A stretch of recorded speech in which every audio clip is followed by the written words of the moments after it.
In the grand lecture hall of Harvard University, sunlight streamed through tall windows, casting golden patterns on the polished wooden floors. Professor Harold Klein stood at the front of the room, his sharp features illuminated by the glow of the overhead projector.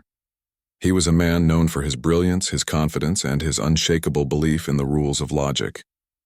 Today, he was delivering a lecture that had drawn not only graduate students but also professors and visiting scholars from across the country.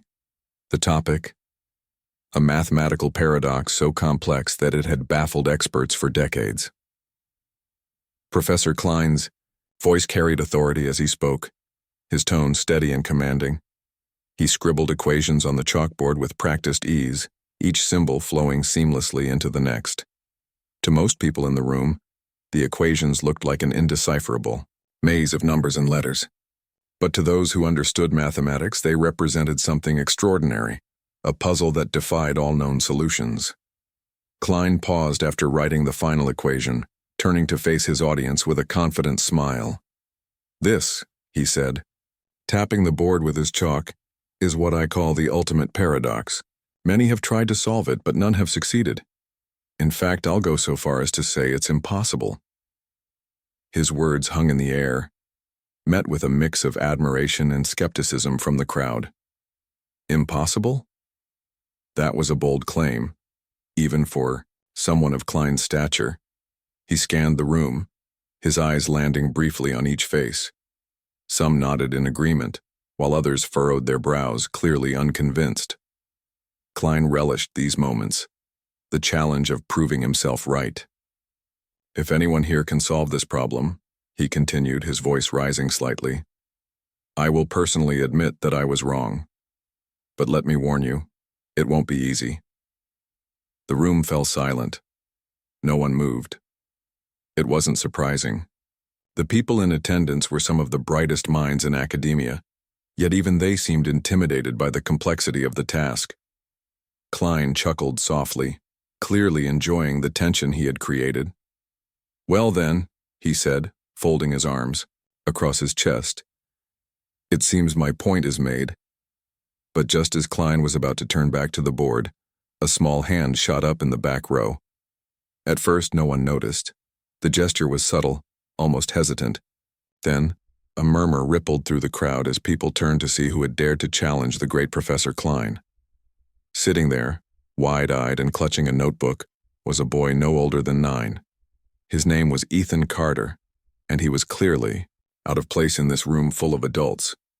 Ethan's presence wasn't entirely unexpected. He had come to the lecture with his older sister Claire, who was auditing the session as part of her high school's advanced placement program. While Claire took notes diligently, Ethan had been quietly observing everything around him. He didn't understand all the terms or concepts, but he loved puzzles, and the equations on the board looked like the most intriguing puzzle he had ever seen. When Klein invited responses, Ethan hesitated. He glanced at Claire, who gave him a reassuring smile. Taking a deep breath, he raised his hand, his heart pounding in his chest. The professor's eyebrows shot up in surprise. "Yes?" Klein asked, his tone polite but tinged with skepticism. "Do you have something to add?" Ethan stood up slowly, his legs feeling shaky beneath him. He clutched his notebook tightly, as if it were a lifeline. Walking to the front of the room felt like walking into a storm, but he managed to make it without tripping over his own feet. When he finally reached the chalkboard, he turned to face the audience. Every pair of eyes in the room was on him, and for a moment he felt like running back to his seat. Instead, he took another deep breath and began to speak. His voice was soft, barely audible at first, but it grew stronger as he explained his idea. He started by pointing out a flaw in one of the assumptions Klein had made, an assumption so basic that it had gone unnoticed by everyone else. As Ethan spoke, the skeptical expressions in the room began to change. People leaned forward in their seats, their curiosity piqued. Klein listened intently, his initial amusement giving way to genuine interest. What Ethan was saying wasn't just plausible, it was brilliant. By the time the boy finished, the entire room was silent. Even Klein seemed stunned. For several seconds, no one moved or spoke. Then slowly, the professor broke into a wide grin. That changes everything, Klein said, shaking his head in disbelief. He looked at Ethan, his eyes filled with a mixture of admiration and awe. Young man, you've done something remarkable today. Something I thought was impossible. The room erupted into applause. Ethan blushed furiously, his cheeks turning bright red. He quickly returned to his seat, where Claire wrapped him in a tight hug. You did it, she whispered excitedly. Meanwhile, Professor Klein stepped back to the chalkboard, staring at the equations with newfound respect. For the first time in years, he felt truly humbled and deeply curious. Who was this child, and how had he managed to see what everyone else had missed? As the lecture came to an end, people gathered around Ethan, eager to learn more about him. Reporters approached the Carters asking for interviews, while academics exchanged theories about the boy's potential. Word of Ethan's achievements spread quickly, reaching far beyond the walls of Harvard. By the time the family returned home, that evening, their quiet life in Maplewood, New Hampshire had changed forever. For Ethan, the day had been both exhilarating and overwhelming. He had always loved solving puzzles, but he never imagined that doing so would lead to such an incredible outcome. As he lay in bed that night, replaying the events in his mind, he couldn't help but wonder, what would happen next? The days that followed Ethan Carter's unexpected triumph at Harvard were a whirlwind of attention and excitement. News of the 9-year-old boy who had solved an impossible mathematical paradox spread like wildfire, capturing the imagination of people across the country. Local newspapers in Maplewood, New Hampshire, ran front-page stories with headlines like, Boy Genius Stumps Harvard Professor, and Ethan Carter, the Puzzle Solver. Even national media outlets picked up the story, turning Ethan into an overnight sensation. At first, Ethan didn't fully grasp the magnitude of what had happened. He was just a regular kid who loved puzzles, Legos, and drawing pictures of dinosaurs. But as reporters knocked on the family's door and neighbors stopped by to congratulate them, it became clear that life was about to change. For better or worse. Ethan's parents, Linda and Greg Carter, were both elementary school teachers who had always encouraged their children to pursue their interests. They were proud of Ethan, of course, but they couldn't help feeling uneasy about the sudden spotlight. Linda worried that all the attention might overwhelm her son, while Greg saw it as an opportunity for Ethan to explore his potential. Despite their differing perspectives, they agreed on one thing. They needed to protect Ethan from being exploited or losing sight of what truly mattered, his happiness. Claire, Ethan's older sister, found herself caught in a strange mix of emotions. On one hand, she was thrilled for her brother. She had always known he was special, even when he was just a toddler figuring out how to take apart and reassemble his toys. But on the other hand, she couldn't ignore the pang of jealousy that crept into her heart. Suddenly, everyone wanted to talk to Ethan, the same little brother who used to beg her to play board games with him. Now, instead of sharing inside jokes and lazy afternoons together, Claire felt pushed aside, almost invisible in the shadow of Ethan's newfound fame. School became another challenge. While some classmates admired Ethan and asked him questions about math, others teased him relentlessly. Professor Carter, they would call him mockingly, rolling their eyes whenever he tried to join in during recess. Ethan didn't understand why they were mean to him. All he wanted was to fit in and be treated like any other kid. But the more attention he received outside of school, the harder it became to blend in. Meanwhile, Professor Harold Klein couldn't stop thinking about Ethan. The boy's solution to the paradox had been so simple yet profound that it forced Klein to reconsider many assumptions he had held for years. Intrigued by Ethan's mind, Klein decided to reach out to the Carters. He called Linda and Greg, expressing his admiration for their son and offering to mentor him. At first, the Carters were hesitant. They didn't want Ethan to feel pressured or lose his childhood to academic pursuits. But after much discussion, and seeing how eager Ethan was to learn, they agreed to let Klein guide him, under one condition. Ethan's well-being would always come first. And so began a new chapter in Ethan's life. Every Saturday morning, he and Claire would travel to Cambridge, where Professor Klein waited in his cozy office filled with books, papers, and models of geometric shapes. Ethan was nervous during their first meeting, unsure of what to expect. But Klein quickly put him at ease, chatting with him about everything from dinosaurs to video games before diving into math problems. Over time, Ethan grew comfortable in the professor's presence, viewing him not just as a mentor but also as a friend. Klein introduced Ethan to advanced concepts in mathematics and theoretical physics, tailoring lessons to match the boy's unique way of thinking. Unlike traditional teaching methods, which often relied on rote memorization, Klein focused on fostering creativity and critical thinking. He encouraged Ethan to ask questions, make mistakes, and explore ideas without fear of judgment. This approach resonated deeply with Ethan, who thrived in an environment that celebrated curiosity over perfection.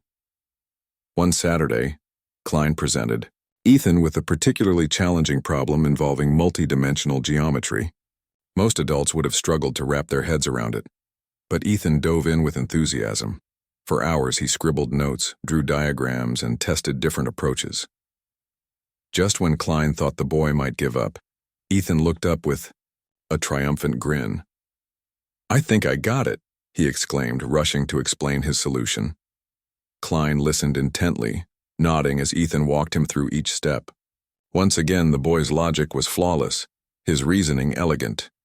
When Ethan finished, Klein leaned back in his chair, visibly impressed. "You know, Ethan," he said with a smile, "you remind me of myself when I was your age, except you're probably smarter." Ethan laughed nervously, unused to receiving such high praise. "Thanks, Professor Klein," he replied shyly. "But I still don't get half the stuff you teach me." "Well, that's okay," Klein said kindly. "Learning isn't about knowing everything. It's about asking the right questions and enjoying the journey, and trust me, you're doing great." Despite his success, Ethan remained humble. He didn't see himself as extraordinary. He simply enjoyed solving problems. To him, math was like a game, a fun challenge that made his brain tingle with excitement. What he didn't realize, however, was that his talent was rare, even among adults. People marveled at his ability to simplify complex ideas, to see patterns where others saw chaos. Yet beneath his brilliance lay the same fears and doubts that any child might feel.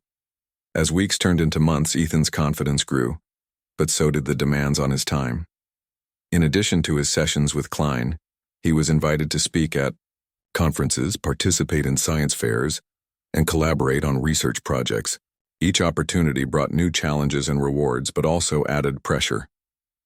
By the end of the school year, Ethan felt stretched thin, torn between his love for learning and the need to keep up with everyday life.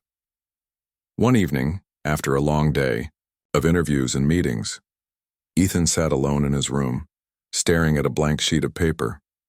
He had been working on a new problem, but nothing seemed to click. Frustration bubbled inside him, and before he knew it, tears were streaming down his face. Linda heard her son crying and rushed to comfort him. "What's wrong, sweetheart?" she asked gently, sitting beside him on the bed. "I can't do it anymore," Ethan sobbed. "Everyone thinks I'm smart, but I'm not. I'm just tired." Linda wrapped her arms around him, holding him close. "It's okay to feel this way," she whispered. "You've done amazing things, Ethan, but you're still just a kid. You don't have to prove anything to anyone." Her words brought Ethan a sense of relief, but they also sparked a realization within him. He missed the days when solving puzzles was just for fun, not something expected of him. He missed playing soccer with his friends and building forts in the backyard.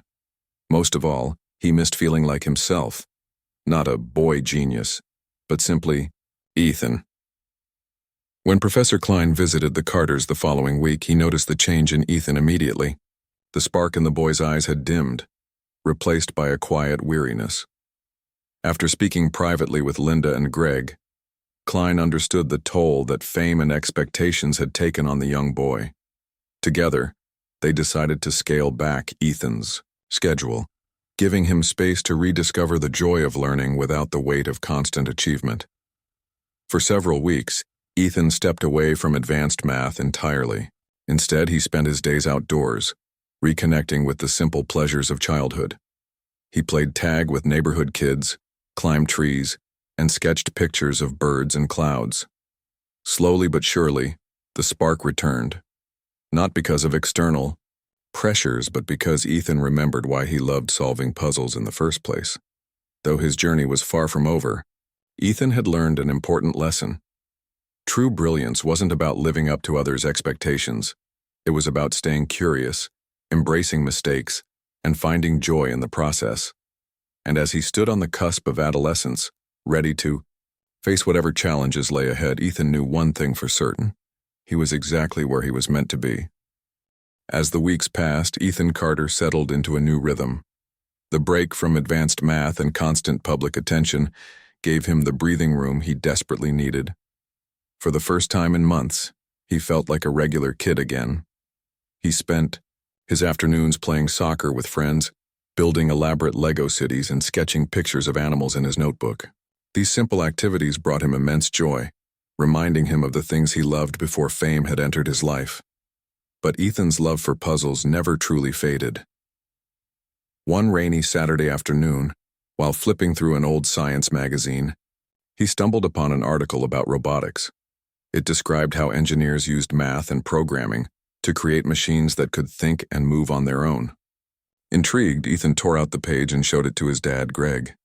"Do you think I could build something like this?" he asked, his eyes wide with excitement. Greg smiled, recognizing the familiar spark in his son's voice. "Why not?" he replied. "We can start small and see where it takes you." With Greg's help, Ethan began tinkering with basic robotics kits.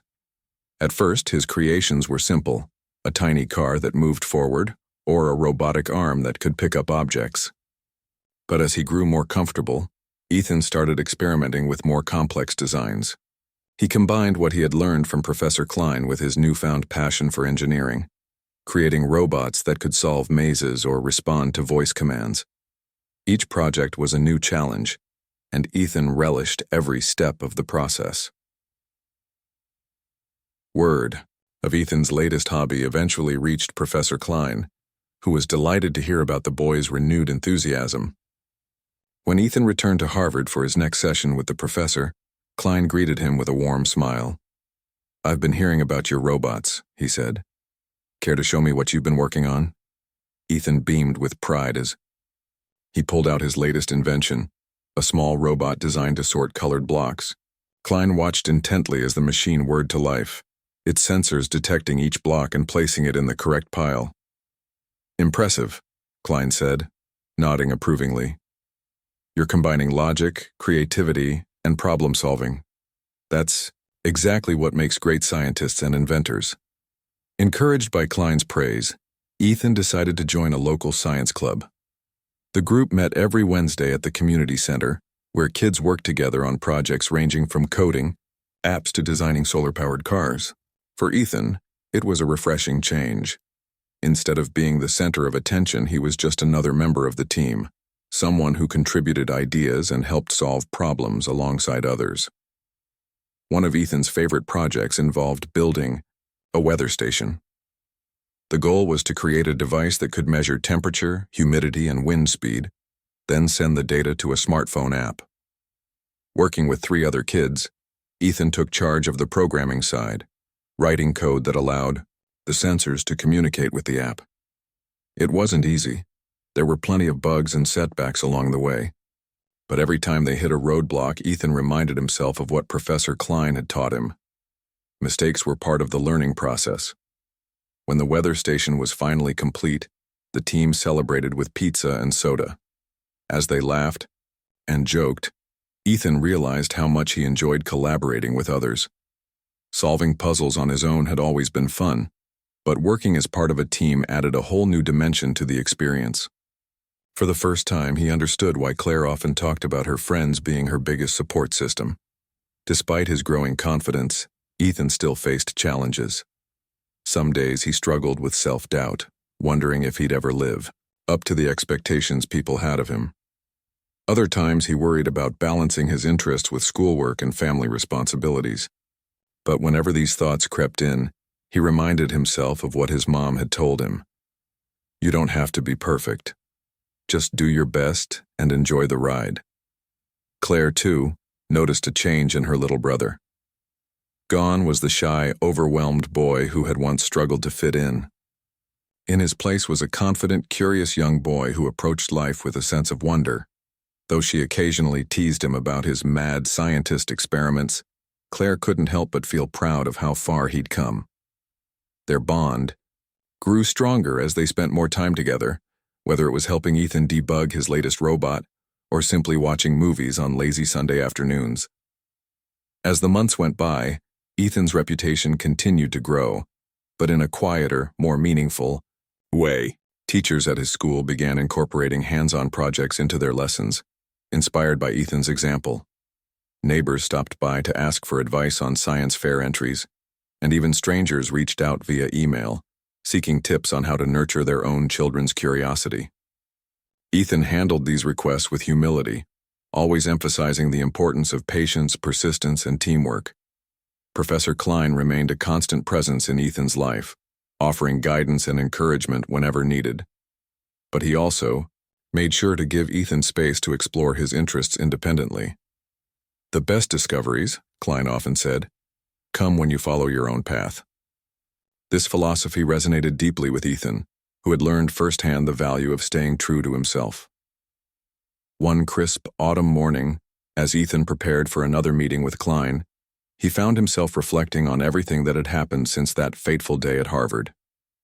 Back then, he had been a nervous 9-year-old, unsure of whether he belonged in a room full of adults. Now at 12, he was a budding inventor with a passion for solving real-world problems. The journey hadn't been easy, but it had taught him invaluable lessons about resilience, creativity, and the power of curiosity.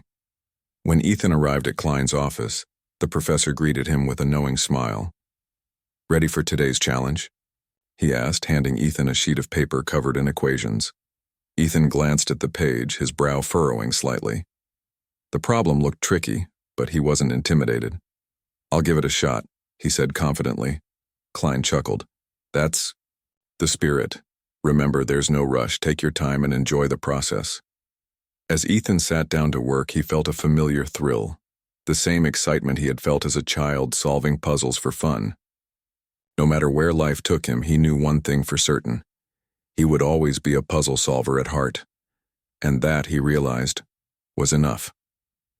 Over the years, Ethan's story became a source of inspiration for many. People admired not just his intellect, but his ability to stay grounded despite the pressures of fame. Teachers shared his story with students, encouraging them to embrace their unique talents. Parents used it as a reminder to nurture their children's passions without imposing unrealistic expectations. For Professor Klein, Ethan's journey reinforced the importance of keeping an open mind. Sometimes, he told his students during lectures, the greatest discoveries come not from expertise but from seeing the world with fresh eyes. And though Ethan never pursued a career in academia, his impact on those around him was undeniable. As Ethan grew older, he continued to explore new fields, from artificial intelligence to environmental science. Each project brought its own set of challenges, but he faced them with the same determination and curiosity that had defined him as a child. Through it all, he carried with him the lessons he had learned. That brilliance isn't about perfection, but about asking questions. That collaboration is just as important as individual achievement, and that true success lies in finding joy in the journey. And so, Ethan Carter's story became a testament to the power of curiosity, humility, and the belief that anyone, no matter their age, can make a difference. Whether he was building robots, designing apps, or simply marveling at the wonders of the natural world, Ethan remained a shining example of what it means to follow your passions and embrace the unknown. Ethan Carter's teenage years were a whirlwind of discovery and growth. By the time he turned 14, he had already built a reputation as someone who could turn ideas into reality.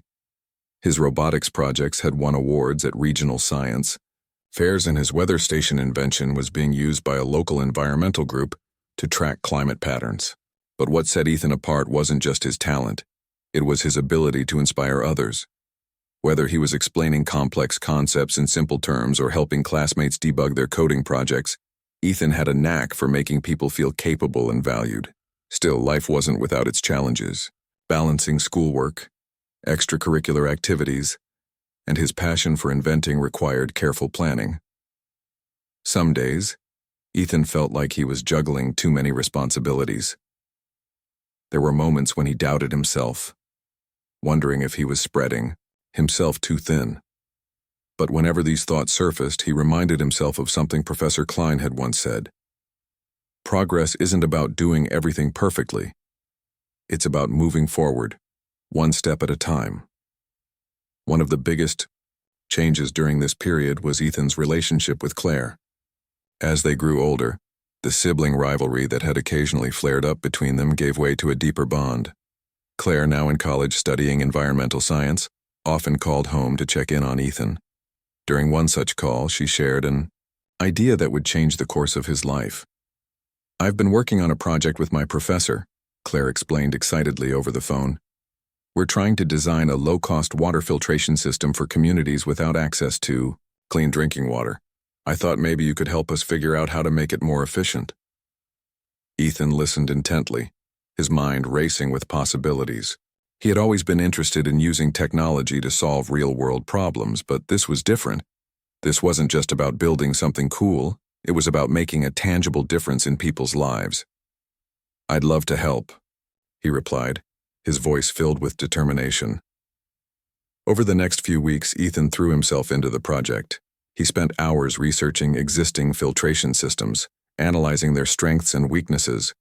Then, using 3D modeling software, he designed a prototype that combined advanced filtration membranes with a solar-powered pump. The result was a compact, affordable device capable of purifying water quickly and efficiently. When Ethan presented his design to Claire and her professor, Dr. Emily Grant, they were impressed. "This is incredible," Dr. Grant said, examining the detailed blueprints. "You've taken a complex problem and simplified it in a way that makes it accessible. We need to test this in the field." The opportunity to see his invention in action came sooner than expected. A nonprofit organization working in rural Guatemala reached out to Dr. Grant, asking for help addressing a water crisis in several villages. With funding secured, the team, including Ethan, traveled to Central America to implement the filtration system. For Ethan, the trip was eye-opening.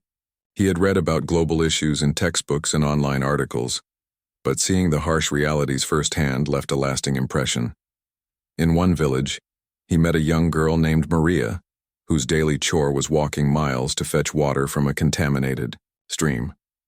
Her story stayed with him long after they parted ways, fueling his determination to make the project a success. Setting up the filtration system wasn't easy. The terrain was rugged, and power sources were unreliable.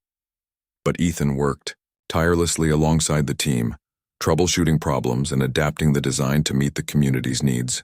When the first batch of clean water flowed from the device, cheers erupted from the gathered villagers. Ethan felt a lump form in his throat as he watched Maria take a sip, her face lighting up with joy. Back home, news of the project's success spread quickly. Local newspapers wrote glowing articles about Ethan's contribution, and schools invited him to speak about his experiences. But Ethan didn't let the attention go to his head. Instead, he used the platform to raise awareness about the importance of clean water and sustainable technologies. At every event, he emphasized the role of teamwork, crediting Claire, Dr. Grant, and the entire team for their efforts. Despite his growing list of accomplishments, Ethan remained grounded. He continued to tinker with inventions in his garage, experimenting with renewable energy solutions and smart farming techniques. One evening, while testing a prototype for a wind turbine, he accidentally knocked over a stack of books. Among them was a dusty old journal belonging to his dad, Greg. Curious, Ethan flipped through its pages and discovered sketches and notes detailing Greg's own attempts at inventing gadgets back in his youth. "Dad, why didn't you tell me? You were into this stuff?" Ethan asked later that night, holding up the journal. Greg chuckled, scratching the back of his neck. "Well, I never got very far with it," he admitted. "Life happened and I ended up teaching instead, but I'm glad you found it." Maybe some of those ideas will spark something for you. Inspired by his dad's unfinished projects, Ethan decided to revive one of them, a solar-powered flashlight designed for camping trips. After months of tweaking and testing, he finally perfected the design. To honor Greg, he named it the Carter Light and gifted the first model to his father. Seeing the pride in Greg's eyes made all the hard work worthwhile. As Ethan entered high school, he joined the robotics team, quickly becoming its star member. Under his leadership, the team qualified for national competitions, earning recognition for their innovative designs. But Ethan's greatest achievement during this time wasn't winning trophies, it was mentoring younger students. He took newcomers under his wing, teaching them everything he had learned about engineering and problem-solving. Watching them gain confidence and develop their skills brought him immense satisfaction. Not everything went smoothly, though. During one particularly stressful competition, a key component of the team's robot malfunctioned just hours before the final round. Tempers flared as teammates argued over how to fix it. Ethan stepped in, calmly assessing the situation and delegating tasks. "We can do this," he assured them. "Let's focus on what we know and trust each other." Thanks to his steady leadership, the team managed to repair the robot in time, finishing the competition with a respectable score. Though they didn't win, the experience taught everyone the value of perseverance and teamwork. Outside of academics and projects, Ethan made time for hobbies that kept him connected to the world around him. He joined the school's photography club, capturing stunning images of nature and wildlife. On weekends, he volunteered at a nearby animal shelter, walking dogs and cleaning cages. These activities provided a much-needed balance to his busy schedule, reminding him to slow down and appreciate the little things in life. By the time Ethan graduated high school, he had received offers from several prestigious universities. Choosing where to go wasn't easy, but after much deliberation he decided to attend MIT. The decision wasn't based solely on its reputation. What drew Ethan most was the school's emphasis on interdisciplinary collaboration and hands-on learning. He knew it would be the perfect environment to continue exploring his passions. Before leaving for college, Ethan organized a farewell gathering at the community center. Friends, family, teachers, and neighbors came together to celebrate his journey so far. As he stood at the front of the room looking out at the familiar faces, Ethan felt a deep sense of gratitude. "I wouldn't be here today without all of you," he said, his voice steady but heartfelt. "Thank you for believing in me, even when I doubted myself. And thank you for reminding me that no matter where life takes me, Maplewood will always be home." Professor Klein, who had flown in from Boston to attend the event, approached Ethan afterward. "You've come a long way since that day at Harvard," he said, placing a hand on Ethan's shoulder. "I have no doubt you'll achieve great things. Just remember to keep asking questions and to enjoy the ride." As Ethan packed his bags for MIT, he reflected on how far he had come. From a shy 9-year-old who loved solving puzzles to a confident young man ready to tackle the world's biggest challenges, his journey had been anything but ordinary. Yet through it all, he had stayed true to himself, guided by curiosity, humility, and a desire to make a difference. And as he boarded the plane to Boston, Ethan couldn't help but smile. Whatever lay ahead, he was ready. Ethan Carter's arrival at MIT marked the beginning of a new chapter in his life. The campus buzzed with energy, filled with students from all over the world who were eager to push boundaries and explore the unknown. For Ethan, stepping onto the sprawling grounds felt like entering a playground designed specifically for dreamers and problem solvers. Yet despite his excitement, he couldn't shake the feeling of being just another face in a sea of brilliance. Everyone around him seemed to have their own remarkable story, their own unique talent. It was both inspiring and intimidating. During orientation week, Ethan attended lectures, workshops, and meet-and-greet sessions aimed at helping freshmen adjust to college life. One session stood out, a talk by Professor Lydia Hart, a renowned robotics expert known for her work in artificial intelligence. Her presentation focused on how AI could be used to address global challenges, from healthcare to climate change. As she spoke, Ethan found himself scribbling notes furiously, his mind racing with ideas.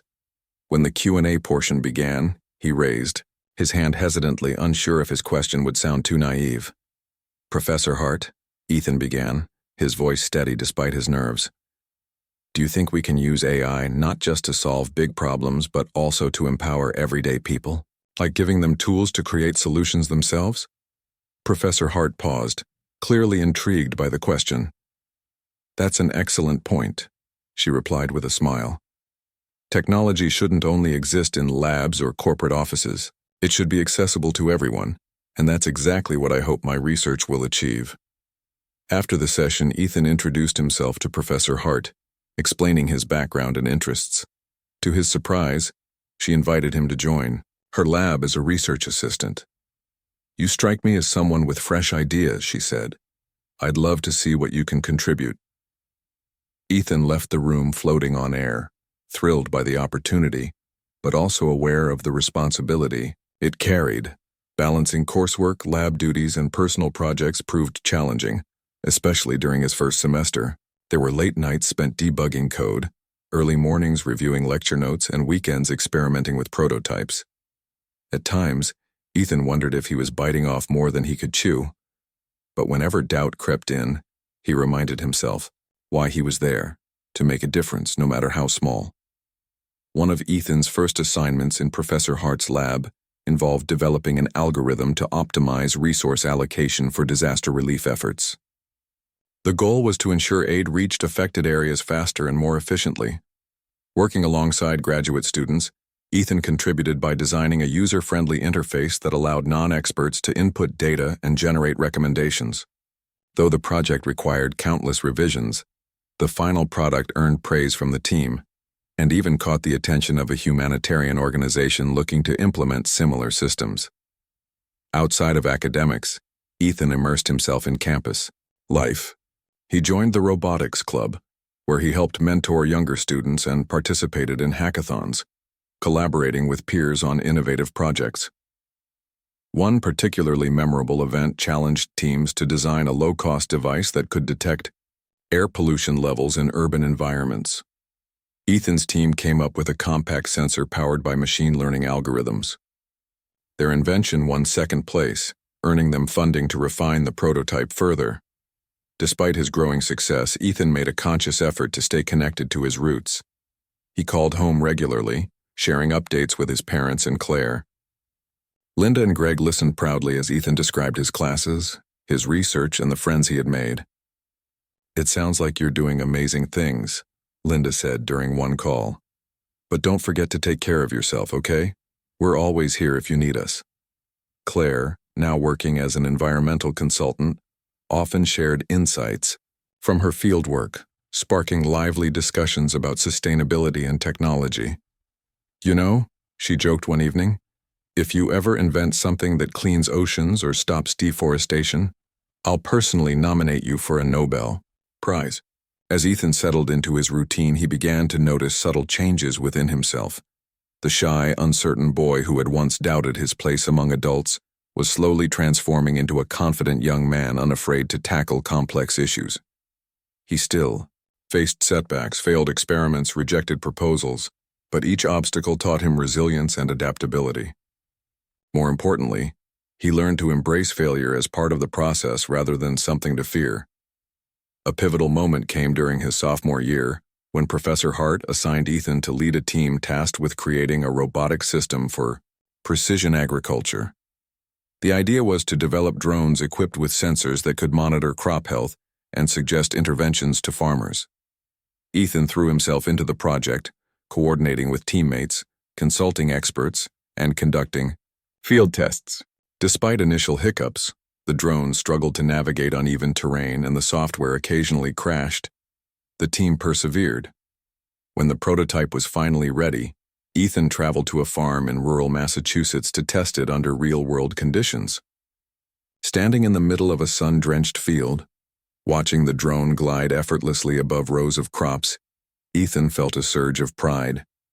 Farmers who had initially been skeptical of the technology quickly warmed up to its potential, asking questions and offering feedback. By the end of the day, several expressed interest in adopting the system once it was commercially available. The experience reinforced Ethan's belief in the power of collaboration. No single person could solve the world's problems alone, but together, diverse minds could achieve incredible things. This philosophy guided him as he took on leadership roles in various student organizations, advocating for inclusivity and accessibility in STEM education. He organized workshops for underrepresented groups, encouraging young women and minorities to pursue careers in science and engineering. By his junior year, Ethan had become a familiar figure on campus, a quiet, yet approachable presence who inspired others through his actions rather than words. Friends admired his humility and dedication, while professors praised his creativity and work ethic. Even strangers approached him seeking advice, drawn by his reputation as someone who could turn abstract ideas into practical solutions. Yet, amid the accolades and achievements, Ethan never lost sight of what truly mattered: making a positive impact. Whether it was volunteering at a local food bank, tutoring struggling students, or simply lending an ear to a friend in need, he remained committed to using his skills and resources to help others. One winter afternoon, as snow blanketed the MIT campus, Ethan received an email from Professor Klein. Attached was a draft of a paper Klein was co-authoring about the importance of nurturing young innovators. "I thought you might appreciate this," Klein wrote. "Your journey has inspired me to rethink how we support gifted students. Thank you for reminding me that genius isn't about age, it's about perspective." Reading those words brought tears to Ethan's eyes.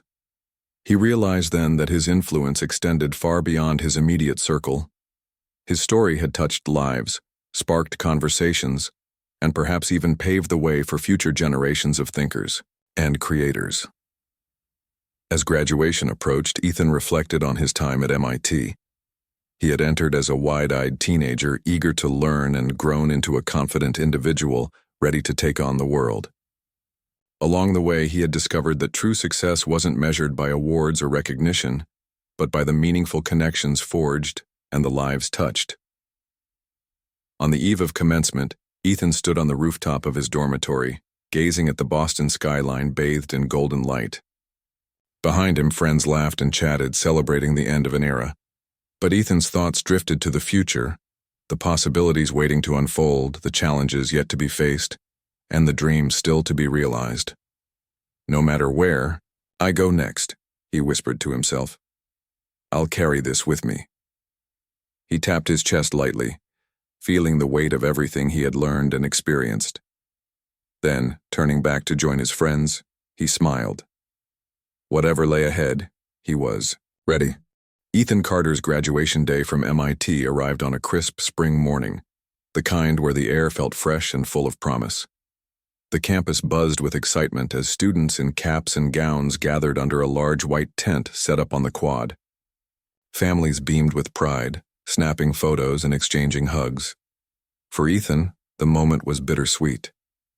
He had spent 4 transformative years at MIT, surrounded by brilliant minds and endless opportunities.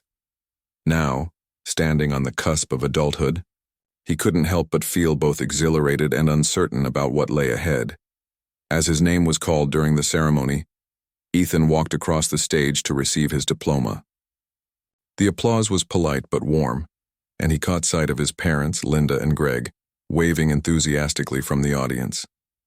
Claire, who had flown in for the occasion, held up a handmade sign that read, "Proud of you, genius."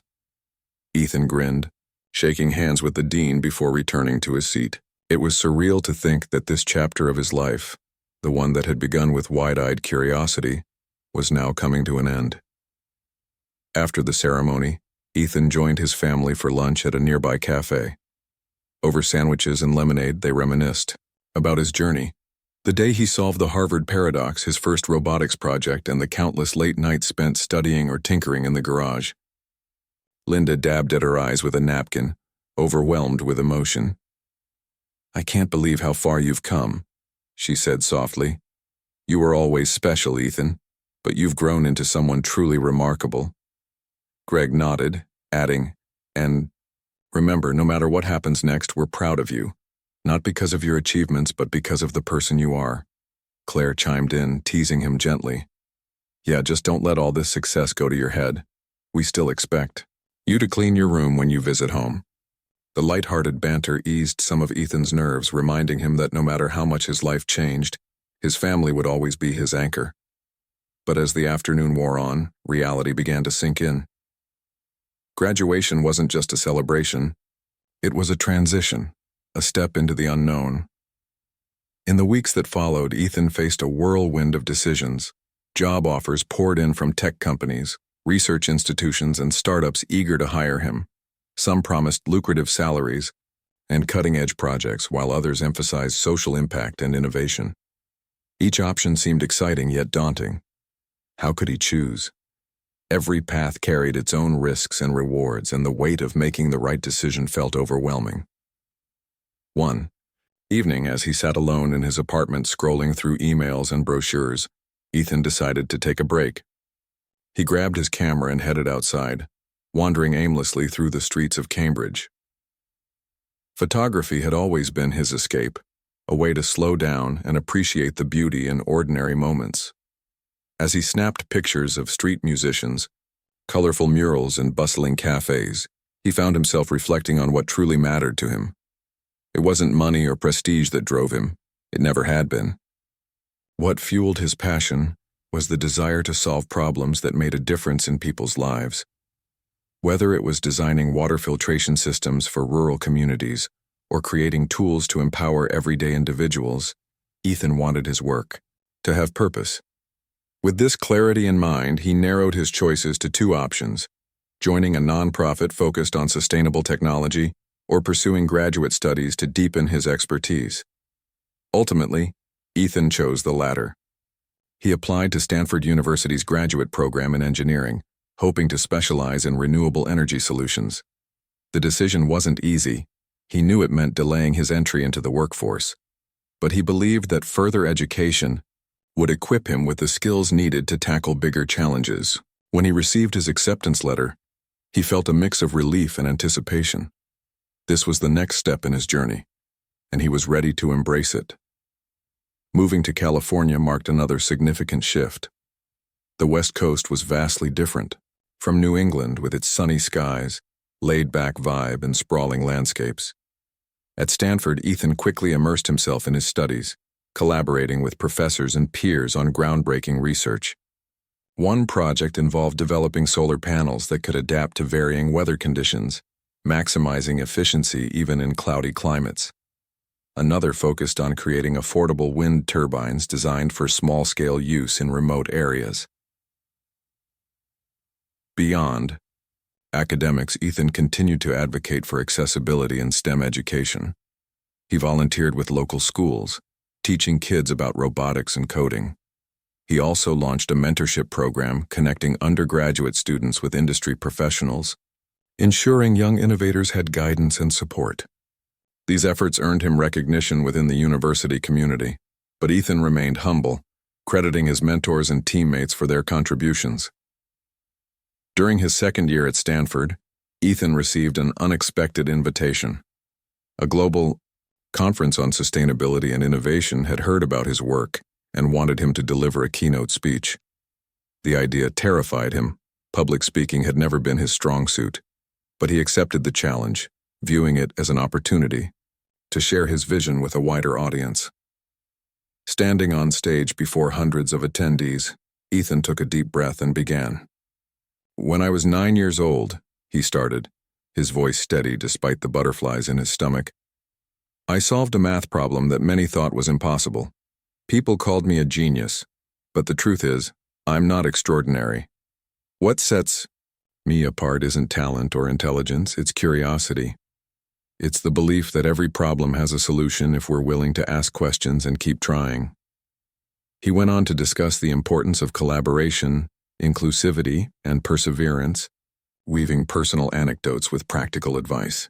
By the time he finished, the audience erupted into applause, rising to their feet in admiration. For Ethan, the moment was humbling. He realized then that his story resonated not because of his accomplishments, but because it embodied hope. The idea that anyone, regardless of age or background, could make a difference. As Ethan completed his graduate studies, He began laying the groundwork for his own venture, a startup dedicated to democratizing access to green technology. Partnering with fellow alumni, he secured funding and assembled a team passionate about driving change. Their flagship product was a modular solar kit designed for households in underserved regions. Easy to assemble and maintain, the kits provided clean energy at a fraction of the cost of traditional systems. Launching the company came with its share students,